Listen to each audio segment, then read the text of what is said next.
سلام، روز قشنگتون بخیر باشه.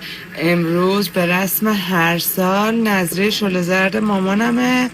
من دیشب اینجا موندم، داریم شل زرد درست میکنیم برای همه تون. دعا کنم مامان بده به من انشالله که همه تون به حاجت های دلتون برسید. شل زرده مامانم که خیلی خوشمزه میشه، مخصوصا دیگه نظریه اربعینم که درست میکنه فوق‌العاده میشه. انشالله که همه تون حاجت های دلتون رو بگیرید. روز اربعین خودتون توی خونتون هر چقدر که دوست دارین شل زرد درست کنین، شما هم نیت کنید.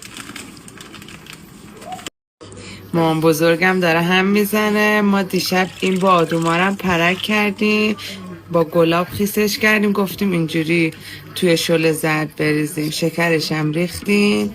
مامانی برای دوستای منم دعا کن. انشالله حاجت روا بشن همه دوستاتون، قربونت برم من. حاجت روا بشن هم دوستاتون هم کاراتون. فدات شم.